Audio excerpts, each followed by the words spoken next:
اور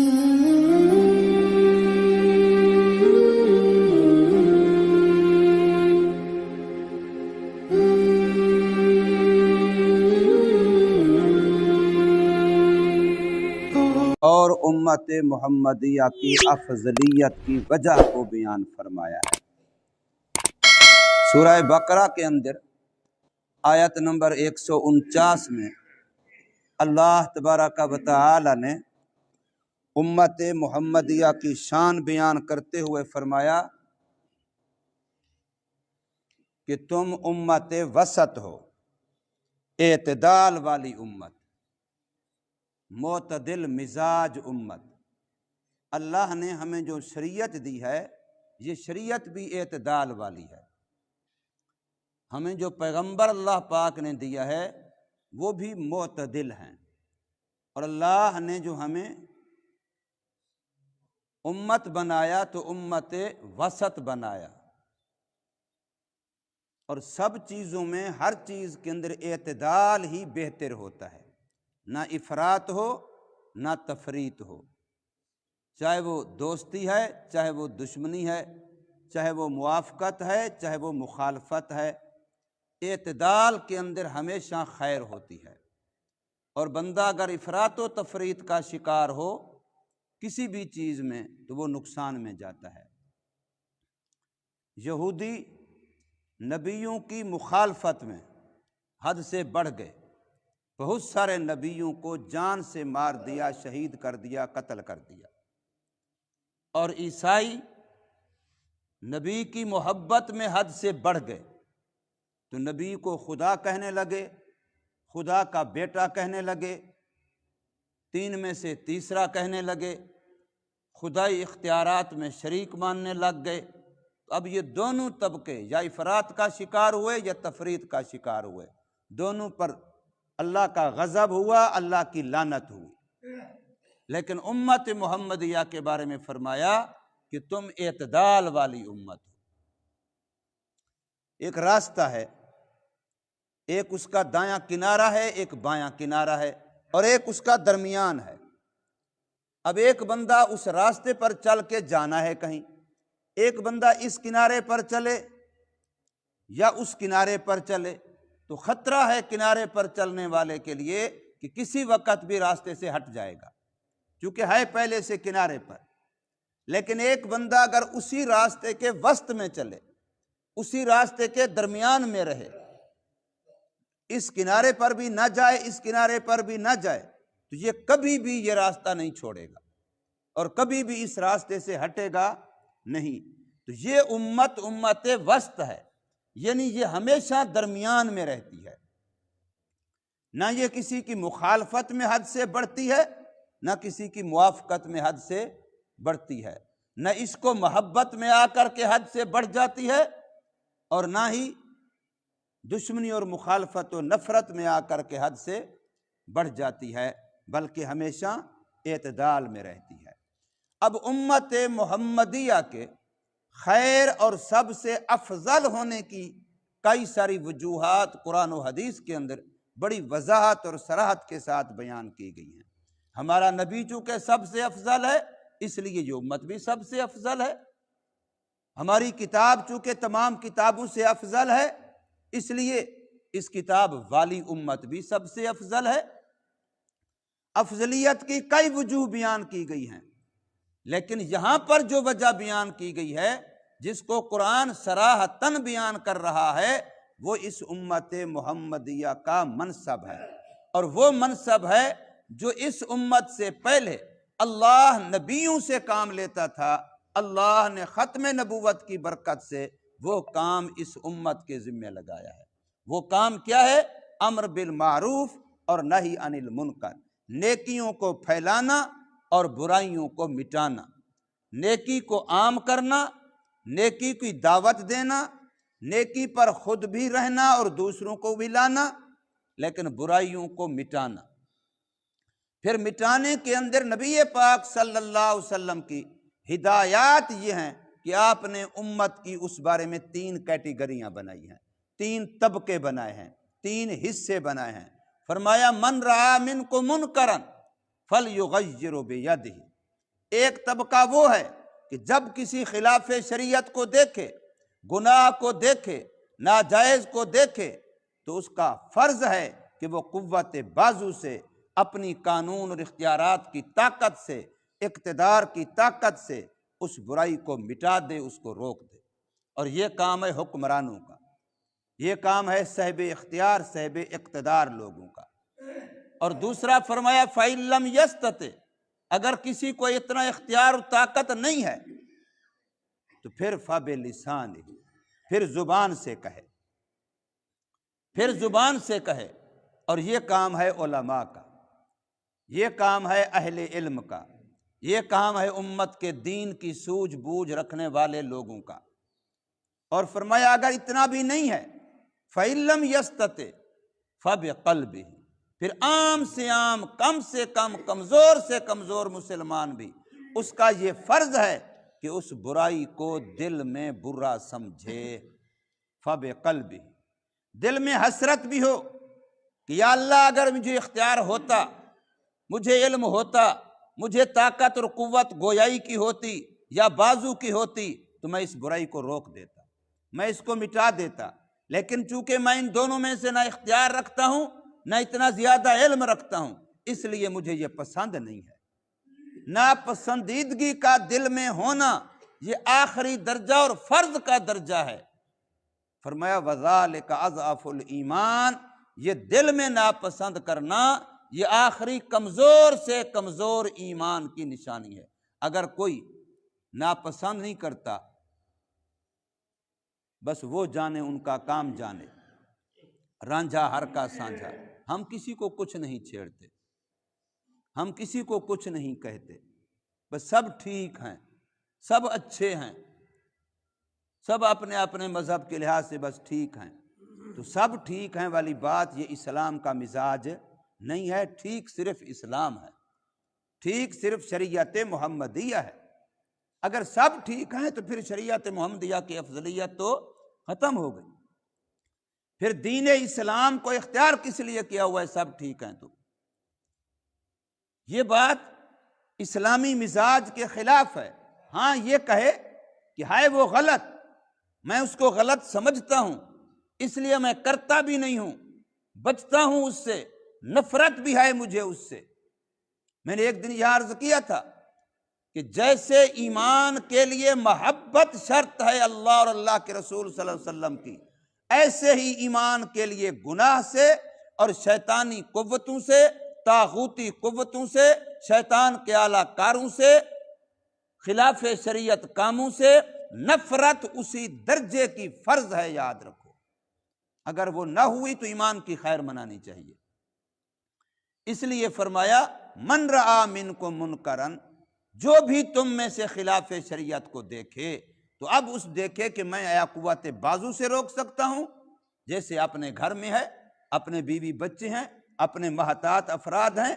تو وہاں قوت بازو ہے، اختیار ہے، چلائے۔ اور اگر وہ نہیں کر سکتا تو پھر زبان سے بولے کہ دیکھو بھئی یہ اچھا نہیں ہے، یہ ٹھیک نہیں ہے، ایسا تم نہ کرو، اس کو چھوڑ دو۔ اور تیسرا درجہ، آخری درجہ ہے کہ دل میں اس کو برا سمجھے، اور اگر برا سمجھنے کے بجائے مل جائے انہی کے ساتھ، خود بھی شریک ہو ان کے ساتھ، تو پھر وہ کیا کہے گا؟ میں ایمان والا ہوں۔ پھر وہ کیا کہے گا؟ میں دین والا ہوں، میرے اندر کوئی رت ایمان کی موجود ہے؟ بالکل نہیں ہے۔ اور جو کر رہے ہیں، چلو اور تو مل گئے، ان کو نہیں ملنا چاہیے تھا، لیکن جو خود کر رہا ہے وہ پھر اپنے آپ کو اگر مومن بھی کہتا ہے، قرآن کو بھی مانتا ہوں، حدیث کو بھی مانتا ہوں، نبی پاک صلی اللہ علیہ وسلم کو بھی مانتا ہوں، قرآن کو بھی مانتا ہوں، شریعت کو بھی مانتا ہوں، کلمہ بھی مانتا ہوں، پھر وہ کہے کہ میں عاشق نبی بھی ہوں، عاشق رسول بھی ہوں، عاشق دین بھی ہوں، عاشق قرآن بھی ہوں، اور میں بڑا سچا پکا مسلمان بھی ہوں، لیکن کرنے کے وقت وہ شیطان کو خوش کر رہا ہے، اور باوجود سمجھنے کے، باوجود کہنے سننے کے، باوجود بتلانے کے اگر وہ باز نہیں آتا تو یہ پکی بات ہے کہ اس بیچارے کا ایمان اس وقت موجود نہیں ہے۔ ایک حدیث پر پاک بخاری شریف کے اندر آتی ہے کہ جس وقت چور چوری کر رہا ہوتا ہے، اگر وہ مسلمان تھا، صاحب ایمان تھا، تو اللہ پاک اس کے دل سے اس وقت ایمان نکال لیتے ہیں۔ اور ایک حدیث میں آتا ہے وہ ایمان اوپر سائبان کی طرح اس کے سر کے اوپر کھڑا ہو جاتا ہے۔ اگر وہ اس گناہ سے توبہ کرے گا تو واپس ایمان دل میں آ جائے گا، اگر توبہ نہیں کرے گا تو ایمان واپس نہیں آ جائے گا۔ لا یزنی زانی، حدیث پاک میں ہے بدکار کوئی بدکاری زنا کاری کر رہا ہے، ایمان اس کے دل سے نکل جاتا ہے، جب تک وہ توبہ نہ کرے ایمان واپس نہیں آتا۔ ایسے ہی نبی پاک صلی اللہ علیہ وسلم نے کئی گناہوں کا نام لے لے کر کے بتلایا کہ بندہ اگر ان گناہوں میں سے کسی گناہ میں مبتلا ہو جاتا ہے تو ایمان اس کا نکل جاتا ہے، اس کے سر کے اوپر سیبان کی طرح کھڑا ہو جاتا ہے۔ توبہ کرے گا تو واپس آئے گا، جب تک توبہ نہیں کرے گا ایمان واپس نہیں آئے گا۔ تو امت محمدیہ کا امتیازی وصف یہ ہے، افضلیت کی وجہ یہ ہے، فضیلت کی وجہ یہ ہے، تمام امتوں سے بہتر امت ہونے کی وجہ یہ ہے کہ تأمرون بالمعروف، کہ وہ نیکی کا حکم کرتے ہیں اور برائی سے روکتے ہیں۔ میرے آقا صلی اللہ علیہ وسلم فرمایا خیر الناس من ینفع الناس، تم میں سب سے بہتر وہ ہے جو لوگوں کو فائدہ دے۔ ناس کا لفظ فرمایا، یہ نہیں فرمایا جو ایمان والوں کو فائدہ دے، جو نیک لوگوں کو فائدہ دے، نہیں، خیر الناس اللہ کی مخلوق کو فائدہ دے، انسان ہے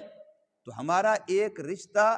سب کے ساتھ اللہ کی مخلوق ہونے کا ہے، وہ رشتہ جانوروں کے ساتھ بھی ہے، وہ بھی اللہ کی مخلوق ہے، ہم بھی اللہ کی مخلوق ہیں، اس لیے ہمیں حکم ہے کہ تم جانوروں پر بھی رحم کھاؤ، ان کو بھی تکلیف نہ دو، ان کو بھی اذیت نہ دو۔ میرے آقا صلی اللہ علیہ وسلم کے سامنے ایک اونٹ آ کر کے اپنے مالک کی شکایت کر رہا ہے کہ مجھ سے کام زیادہ لیتا ہے اور مجھے خوراک پوری نہیں دیتا۔ اونٹ آ کر کے شکایت کر رہا ہے اور میرے آقا صلی اللہ علیہ وسلم نے اس کے مالک کو بلا کر کے بتلایا کہ یہ تیرا شکوہ کر رہا ہے۔ جانوروں کے بھی حقوق ہیں اس بنا پر کہ وہ بھی اللہ کی مخلوق ہیں، ہم بھی اللہ کی مخلوق ہیں، تو مخلوق ہونے کا ہمارا رشتہ وہ سب چیزوں کے ساتھ ہے جتنی بھی اللہ کی مخلوقات ہیں، اور اس کے بعد انسانیت کا ایک رشتہ ہے، چاہے وہ کوئی دھرم رکھتا ہے، کوئی مذہب رکھتا ہے، لیکن انسان تو ہے، تو انسانی بیس پہ ہمارا ایک ان کے ساتھ رشتہ ہے۔ پھر اس کے بعد ہے ایمان کا رشتہ، کہ وہ بھی ایمان والا، ہم بھی ایمان والے، چاہے وہ کسی قوم کا ہے، کسی زبان کا ہے، کسی علاقے کا ہے، عربی ہے یا اجمی ہے، لیکن ایمان کا ہمارا ایک رشتہ ہے، سارے کے سارے ایمان والے بھائی ہیں، انما المؤمنون اخوہ، سارے ایمان والے بھائی ہیں۔ اور پھر آگے ایک رشتہ آتا ہے، لو جی وطن کا رشتہ ہے، وہ بھی پاکستانی ہے، میں بھی پاکستانی ہوں، وہ بھی فیصل آبادی ہے، میں بھی فیصل آبادی ہوں، وہ بھی ارائی ہے، میں بھی ارائی ہوں، مثال کے طور پر۔ اب یہ رشتے بعد کے ہیں اور یہ تعارفی رشتے ہیں، یہ رشتے صرف تعارف کی حد تک ہیں۔ تو فرمایا کنتم خیر امت، تم ہی سب سے بہترین امت ہو۔ یہ خیر کا لفظ جو قرآن میں آتا ہے، حدیث میں آتا ہے، بار بار آتا ہے، یہ اصل میں اخیر تھا، اس میں تفضیل کا صیغہ ہے، یعنی خیر جس کو کہا جائے اس کا معنی باقی سب کے مقابلے میں تم بہتر ہو، صرف بہتر نہیں بلکہ باقی سب امتوں کے مقابلے میں، جس امت کے ساتھ بھی اس امت کا مقابلہ دیا جائے گا تو اللہ کی طرف سے فیصلہ یہ ہوگا کہ یہ امت محمدیہ یہودیوں والی امت سے بھی بہتر ہے، عیسائیوں والی امت سے بھی بہتر ہے، اس سے پہلے جتنے انبیاء گزرے ہیں ہر نبی کی امت کے مقابلے میں امت محمدیہ بہتر ہے۔ تو فرمایا کنتم خیر امت، تم ہی بہترین امت ہو، کیوں؟ اخرجت للناس، تمہیں نکالا ہی لوگوں کے نفع کے لیے گیا ہے، تمہیں پیدا ہی لوگوں کے نفع کے لیے کیا گیا ہے، صرف اپنے نفع کے لیے نہیں، لوگوں کے نفع کے لیے تمہیں پیدا اسی لیے کیا گیا ہے۔ اخرجت للناس، زندگی کا مشن ہی یہ ہو، زندگی کا مقصد ہی یہ ہو کہ میری وجہ سے کسی اور کا بھلا ہو جائے، میری وجہ سے کسی اور کا نقصان نہ ہو، میری وجہ سے کسی اور کو تکلیف نہ ہو سکے تو کسی کی خوشی کا سبب بنو، خوشیاں بانٹو، محبتیں بانٹو، پیار بانٹو، نفرتیں نہیں، دوریاں نہیں۔ تو فرمایا کنتم خیر امت اخرجت للناس تأمرون بالمعروف، حکم کرتے ہو تم بھلائی کا، وتنہون عن المنکر، اور روکتے ہو تم برائی سے۔ اب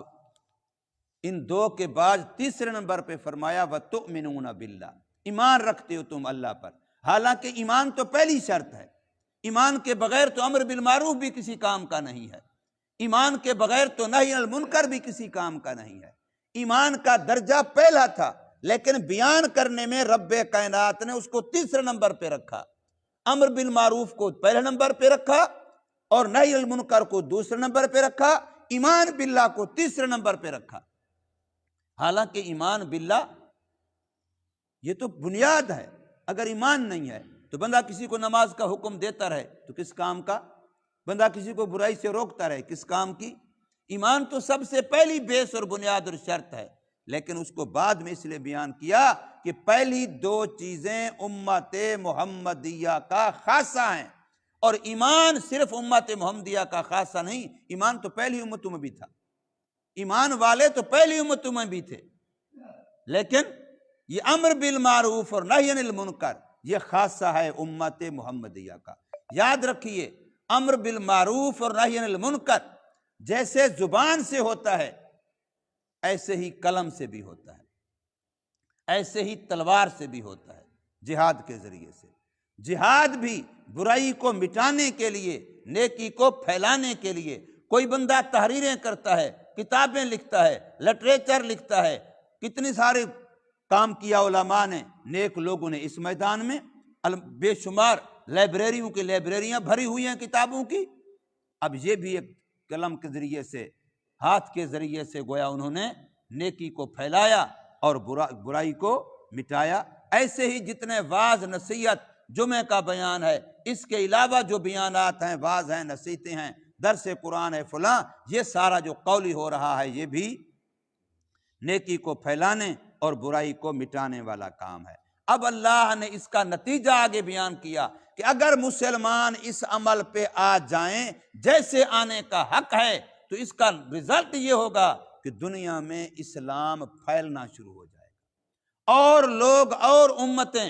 وہ اسلام میں آنا شروع ہو جائیں گی۔ وَلَوْ آمَنَ أَهْلُ الْكِتَابِ، اگر ایمان لے آئیں اہل کتاب، لیکن وہ کب ایمان لائیں گے؟ جب تمہاری طرف سے امر بالمعروف نہی عن المنکر ہوگا، تم اپنے ایمان کے تقاضوں پر پکے ہوگے،